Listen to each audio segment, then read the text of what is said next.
প্রিয় বন্ধুগণ, মহাসমাবেশের পর্যায়ে বক্তব্য রাখবেন ইসলামী ঐক্যজোটের সংগ্রামী মহাসচিব, সংগ্রামী জননেতা মৌলানা শাখাওয়াত হোসেন রাজি। মৌলানা শাখাওয়াত হোসেন রাজি।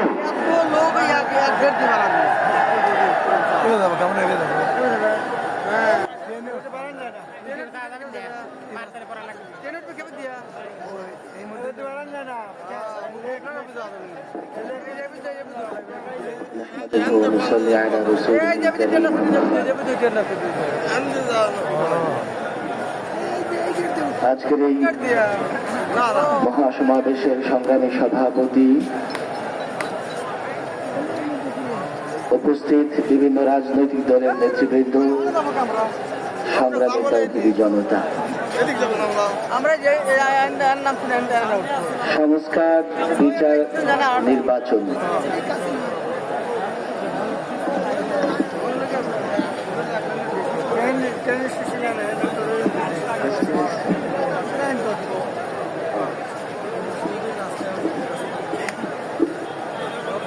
দীর্ঘ বক্তৃতা করবার সুযোগ নেই। নেতৃবৃন্দ, ইসলামী রাজনৈতিক সংগঠনের শীর্ষ নেতৃবৃন্দ এবং নানা রাজনৈতিক দলের নেতৃবৃন্দ উপস্থিত আছেন। তাছাড়া সকাল থেকে থেমে থেমে বৃষ্টি হবার কারণে মাঠে আপনারা যারা আছেন আপনারাও বড় কষ্ট করছেন। তারপরেও যে জাতি ড্রোন কিংবা বুলেটের আঘাত পরোয়া করে না, তারা বৃষ্টি পরোয়া করতে পারে না। সংস্কার বিষয়ে একটা কথা স্পষ্ট বলতেই হয়। 34 বছর বাংলাদেশের সংবিধানে আল্লাহর উপর পূর্ণ আস্থা ও বিশ্বাসের বিষয় ছিল মূলনীতিতে। 2011-তে ফেসিবাদী হাসিনা সরকার আল্লাহর উপর পূর্ণ আস্থা বিশ্বাস তুলে দিয়েছে। আমরা দাবি করেছি, সংস্কার কমিশনের সঙ্গে বৈঠকে দাবি করেছি। আজকে এই জনতার মঞ্চ থেকে আমি দাবি করতে চাই, আল্লাহর উপর পূর্ণ আস্থা বিশ্বাস পুনর্বহাল করতে হবে। এর ব্যতিক্রম জনতা মানবে না। বিচার, মাঝখানে বিচার, তারপরে নির্বাচন। আমরা নির্বাচন নিয়ে অনেক কথা শুনছি, কিন্তু বিচার কার্যক্রম দৃশ্যমান দেখছি না। আমরা মনে করি নির্বাচন নিয়ে কথা আপনারা বলতেই থাকেন, কিন্তু বিচার হওয়া লাগবে, বিচার দৃশ্যমান হওয়া লাগবে। ফেসিবাদের বিচার নয়, ফেসিবাদের দোষর যারা, তাদের বিচারও দৃশ্যমান হওয়া লাগবে। নির্বাচন বিষয়ে একটা কথা স্পষ্টই বলতে হয়, কালো টাকা, পেশি শক্তি, কোন ধরনের প্রভাব যেন মাঠে না থাকে। সেক্ষেত্রে ইসলামী আন্দোলন যে দাবি জানিয়েছে, আমরাও সেই দাবির সঙ্গে একমত পোষণ করেছি। আমরা জানি নানা ধরনের প্রতিবন্ধকতা আছে, পক্ষে বিপক্ষে মতামত আছে, তবে তুলনামূলক পিআর সিস্টেমে নির্বাচন হলে আমরা মনে করি কোনো ভোট নষ্ট হবে না এবং আগামীতে জনগণের সত্যিকার অর্থেই প্রতিনিধিরা পার্লামেন্টে গিয়ে বসবে। চূড়ান্ত কথা, গত 16 বছরে নয়, 53 বছরের বাংলাদেশে ইসলামী শক্তিকে দাবায় রাখবার জন্য, ইসলামী শক্তিকে দুর্বল করবার জন্য, ইসলামী শক্তিকে নানাভাবে প্রতিহত করবার জন্য ষড়যন্ত্র হয়েছে। কখনো ইসলামী শক্তিকে মৌলবাদী বলা হয়েছে, কখনো ইসলামী শক্তিকে জঙ্গিবাদী বলা হয়েছে, কখনো ইসলামী শক্তিকে রাজাকার বলে ট্যাগ লাগানো হয়েছে। আজকের মঞ্চ থেকে পরিষ্কার বলি, এখন মুক্ত বাংলাদেশ, আমরা মুক্ত। কোন ইসলামী শক্তির দিকে এই ধরনের ট্যাগ লাগিয়ে গালাগালি করা যাবে না। যদি বকতে মন চায়, বকাঝকা করতে মন চায়, নানা শব্দ উচ্চারণ করে বকাঝকা করেন, আল্লাহর কসম করে বলি, যখন সেই সংগঠন কোন ইসলামী শক্তিকে রাজাকার বলবে, কোন ইসলামী শক্তিকে সাম্প্রদায়িক শক্তি বলবে, কোন ইসলামী শক্তিকে মৌলবাদী বলবে, আমরা ধরে নেব তাদের বিপ্লবের ছাত্র। আসো, ফেসিবাদ বিরোধী যত শক্তি রাজনৈতিক সংগঠন, সকলকে আহ্বান জানাই, এক মঞ্চে আসুন, ঐক্যবদ্ধ হন। আগামীর বাংলাদেশ যেন শৃঙ্খলার শান্তির বাংলাদেশ হয়, আগামীর বাংলাদেশ যেন দুর্নীতি মুক্ত বাংলাদেশ হয়, আগামীর বাংলাদেশ যেন ইসলামের বাংলাদেশ হয়। আল্লাহ তাবারক ওয়া তাআলা সেই প্রচেষ্টাকে কবুল করুন। ওয়া মা তাওফীকি ইল্লা বিল্লাহ।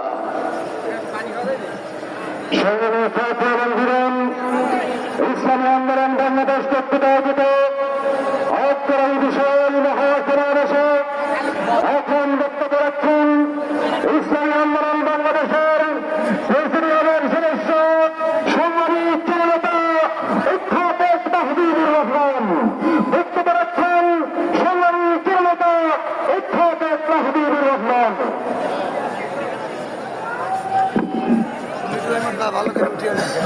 আসসালামু আলাইকুম ওয়া রাহমাতুল্লাহি ওয়া বারাকাতুহু।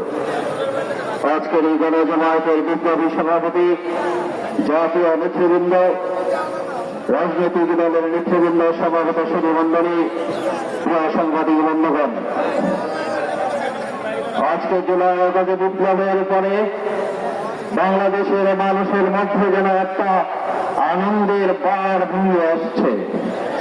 আজকের এই চেহারা দেখে মনে হচ্ছে আগামী দিন ইসলামের বিজয় হবে, আগামী নির্বাচনে ইসলাম বিজয় হবে, কোরআনের হুকুমাত প্রতিষ্ঠা হবে ইনশাআল্লাহ। আমরা ইতিমধ্যে বক্তব্য বলছি, আমাদের অন্তর্বর্তীকালীন সরকার 8 আগস্টে নতুন দেশের নতুন সংসদীয়তা ঘোষণা করতে চায়। করেছে উৎখাতের মদতে 5 আগস্টে হওয়ার কথা। এদেশের নতুন দিনের নতুন রাষ্ট্রের নতুন বিনির্মাণের হওয়ার কথা। প্রিয় ভাই আমার, সংস্কার কোথায়? শিক্ষা মন্ত্রণালয়ে তো যে উপদেষ্টার পরিবর্তন হয়ে নতুন উপদেষ্টা বসে আছে, এখনো আমরা দেখছি আমরা সকল মন্ত্রণালয়, সকল প্রশাসন যেখানে যা অবস্থায় দেখতেছি, দোসররা এখনো গতিগুলোকে পাকা পুক্ত করে বসেছে। আমরা আহ্বান জানাতে চাই, আগামী নির্বাচনের আগে জনসংযোগ বিহার প্রতিষ্ঠার ছাড়া প্রতিষ্ঠান এদেশে হবে না। আমরা আজকে আমিরকে দেখাতে চাই, আগামী নির্বাচন বিহার ছাড়া হবে না, হতে দেবে না, হওয়া হবে না। এই আহ্বান রেখে আগামী দিনে ইসলামী হুকুমত প্রতিষ্ঠার জন্য চাপ দেব, মাপ দেব, সবাই মিলে কারাগারে প্রস্তুত আছে। আল্লাহ আমাদেরকে তৌফিক দান করেন। নাসরুম মিনাল্লাহি ওয়া ফাতহুন কারীম। অবশ্যই মুমিন। সম্মানিত উপস্থিতি, এ পর্যায়ে আলোচনা নিয়ে আসছেন ইসলামী আন্দোলন বাংলাদেশের প্রেসিডিয়ামের অন্যতম সদস্য, বর্ষীয়ান জননেতা অধ্যাপক আশরাফ আলী হাসান। অধ্যাপক আশরাফ আলী হাসান।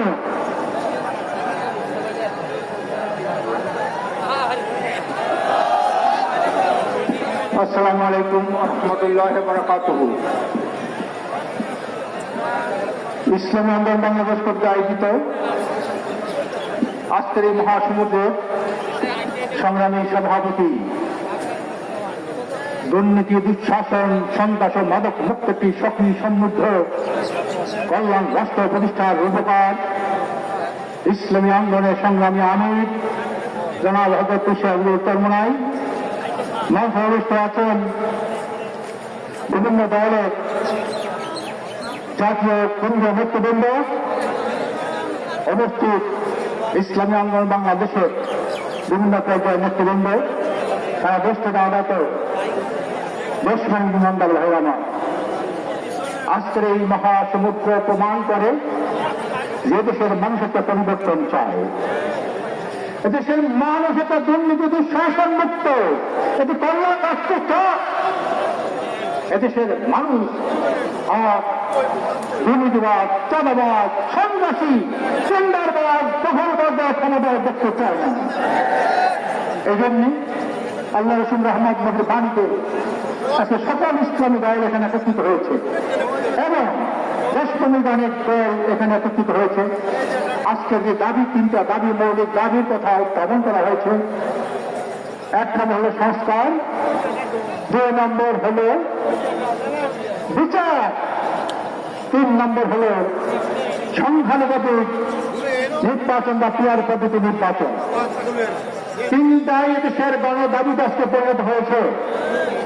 সংস্কার ছাড়া দেশটা কোনো ভালো হবে না, বিচার ছাড়া দুর্নীতি মুক্ত দেশ হবে না, পিয়ার পদ্ধতি ছাড়া শতভাগ জনমতের প্রতিফলন ঘটবে না। 53 বছর ইতিহাসে আমরা কি দেখেছি? নির্বাচন হয়েছে, ভুয়া নির্বাচন, দিনের পর রাতে হয়েছে, নির্বাচন হয়েছে।